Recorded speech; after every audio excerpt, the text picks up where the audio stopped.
And today we start our seventh chapter, Beaver Iron Smelters and Factory Owner. As you can see in this picture, which is given on your first page of this chapter, trading ship on the port of Surat in the 17th century. The Surat, which is in Gujarat on the west coast of India, was one of the most important port of Indian ocean trade. Dutch and English trading ship began using the port from the early 17th century. But what happened? The importance of this port declined slowly in the 18th century and this port disappeared. Now, as you know, the Britishers already started trade with our country. In this chapter, we shall deal how the British company initially showed their interest in the Indian craft and industries, but later on adopted various wares and fouls meant to crush Indian craft and industry.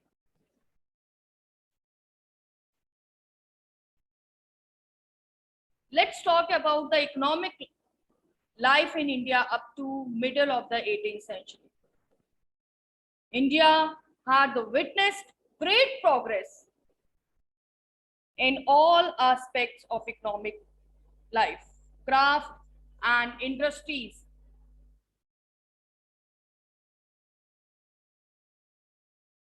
Trade and commerce use urban center before British arrived in India. In the middle century, the various craft industries had made great progress in India. India enjoyed world fame of her textile industry, particular manufacturing of cotton cloth, including muslin of Dhaka. The big factories of the cotton textile were spread all over the India. But the Bihar, Bengal, Gujarat, Khandesh were their special center where the manufacture and the production were the largest at these areas, bounded in huge factories.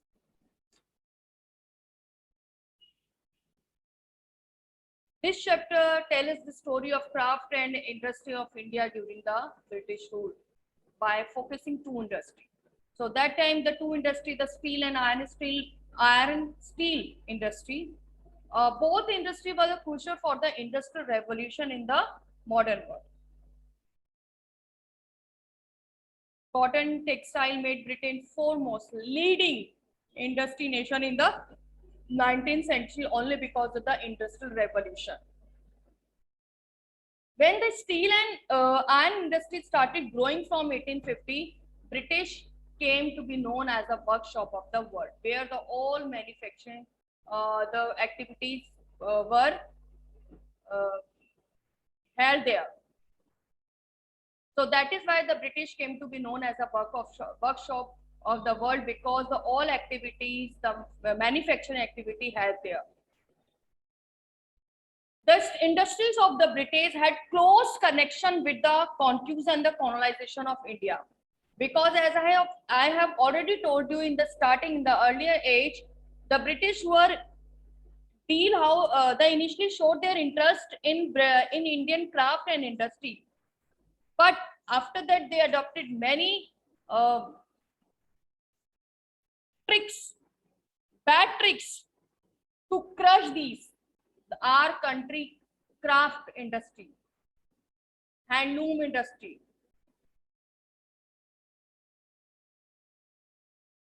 Okay. Now in the late 18th century, the company was buying goods in India and exporting them where? To England and Europe, and making by this, because they buying the goods from India in a very cheap rate, and they sold these things in Europe and England company, England in their wish price. So in this, through this, they making more profit. Now with the growth of industrial production, British industrialists began to see India as a vast market, not for only raw material or for their industrial product. Now they launched their product in India. Now over the time, the manufacturing goods from Britain began flooding India. everyone demanding to use, to buy the things which is made in Britain. Understood?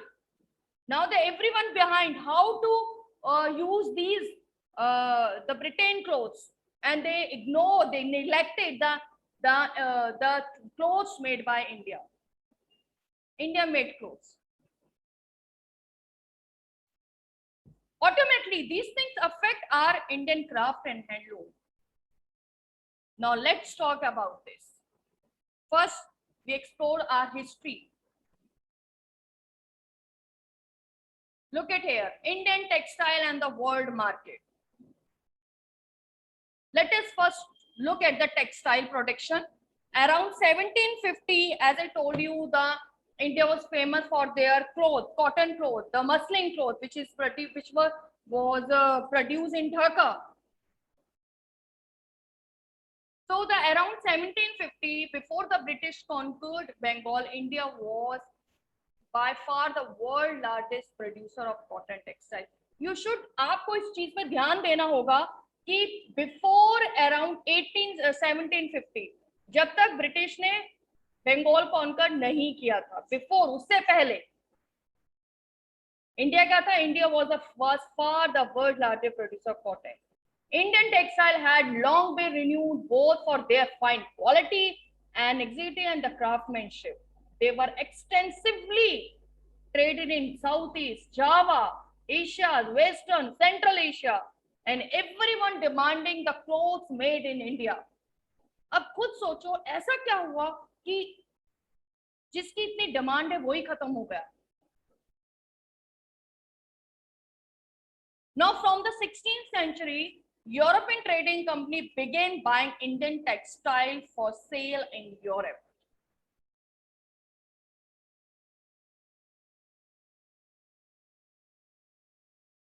Okay.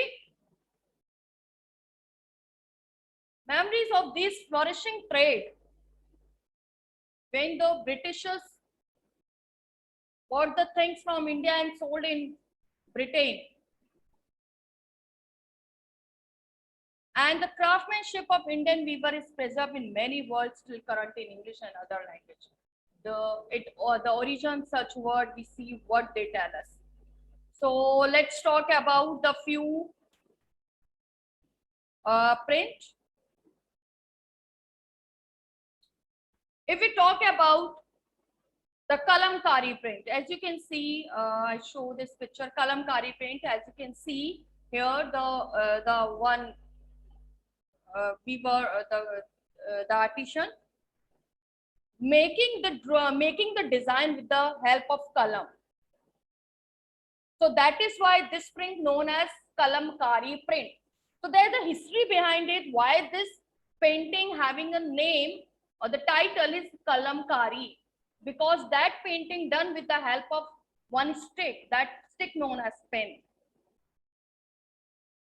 Okay, now you can see that lady who is making the beautiful design with the help of pen.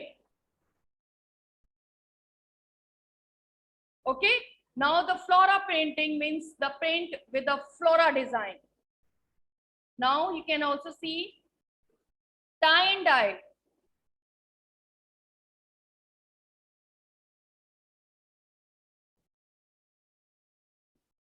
Look at here. So they tie the cloth with the help of thread, and then they dip that tied cloth in the colored water. And when they open that, cut it down this thread or open that cloth, they form beautiful pattern.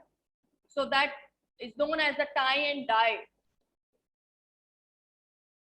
So there is a history behind the print. Fine, everyone? As you can see, I draw some few designs, like flora print and kalamkari print on blackboard also, green board. So let's come back to our lesson. Okay, words tell us story, history about the cloth. If we talk about the European trader first, when they reached and counter fine cotton clothes from India carried by Arab merchant Mosul in present-day Iraq. So they begin referring all fine woven textile in muslin of world acquired white currents. When the Portuguese first came to India in search of spices, underline everyone, who came first are in country, the outsider, colonial, the Portuguese first came to India in search of spices. So they landed in Calicut, on which state, that is in Kerala, and Kerala, which coast? The coast of southwest India. So the cotton textile which they took back to Europe. So which cotton they collected from the Calicut on the Kerala coast. So that cloth which they took back to Europe along with the spices, that cloth to be called as calico. Calico, which they took from Calicut coast. So subsequently, the calico became the general name for the all cotton textiles. Okay. Now the next one, there are the many other words which point out the popularity of Indian textile in the Western market. You can see that is the first print which is on your patola print. The patola woven, it is the famous print of Surat. Ahmedabad, Patna, the highly valued Indonesia, it became the part of the local weaving traditional none there. पुश्तानी उनमें ये हुनर था.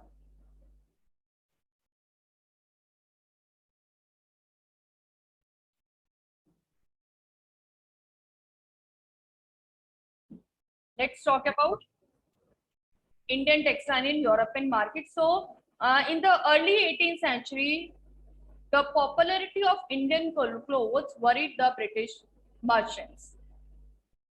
Wool silk maker England began protesting against the import of India cotton textile in Britain. So that is why when the traders of the England worried about the development of or demand of Indian textile in European market, so in 1720 British government enacted a legislation banning the use of printed cotton textile, which chins in England. So they passed the one circular that they ban the Indian textile in European market. This act, which banned the Indian textile in England market, this act was known as Calico Act. I hope it is understood by all. At this time, the textile industry had just begun to develop Indian textile, but unable to compete the Indian textile. English producer wanted to secure market within the country by preventing the entry of Indian textile. So what they did for this, the first to grow under government protection was calico printing industry. Indian design were now imitated, means copy, and printed in England on white muslin or plain unbleached Indian clothes. Because only by this, when they copy make the copy of Indian textile, they fulfill or satisfy the demand of the people, because the people demanding for Indian textile.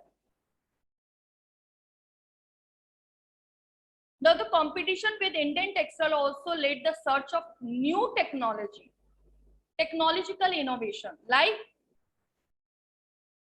जब लोगों को लगता है कि हमें कुछ करना है तो न्यू इन्वेंशन आती है ना.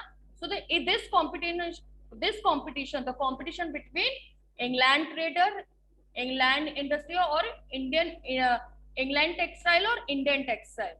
For this competition, search the many new technology like which. So 1764, the spinning jenny was invented by the John Gray. Everyone underline. What is the use? How this was the beneficial by the English trader? Because which increased the productivity of traditional spindles. The invention of steam engine by Richard Wright, 1786, revolutionized cotton textile weaving. Cloth could now be woven in immense quality and cheaply too, because earlier the cloth woven by the man, by manual power. Now, when they invented the spinning jenny or the invention of steam engine, now the cloth woven by the machine, which consume or which save the time or save the or also reduce the costing.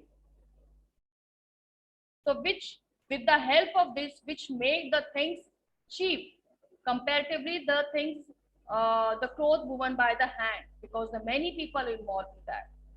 It reduce the time, it reduce the labor, it reduce the investment, the cost of the product. So after that, the things which is made by the machines, they were demanded by the people. Indian textile continued to dominate the world trade till the end of the 18th century. Now, European trading company, Dutch, French, and the English made enormous profit out of this flourishing trade. These companies purchased cotton and silk textile in India by the importing silver. This is the before the exemption of Diwani, the time period before the exemption of Diwani. So they whatever they purchase from India and the purchase of cotton textile, they importing silver from the England. But when they got the right of exemption of Diwani, gained the political power right to collect of revenue right from the Bengal, it no longer had to import precious silver and other metals from England to purchase the Indian material from India. So they buy Indian goods. They collected revenue from peasant and jamidar in India and used this revenue to buy the Indian textile. So in both way they making interest.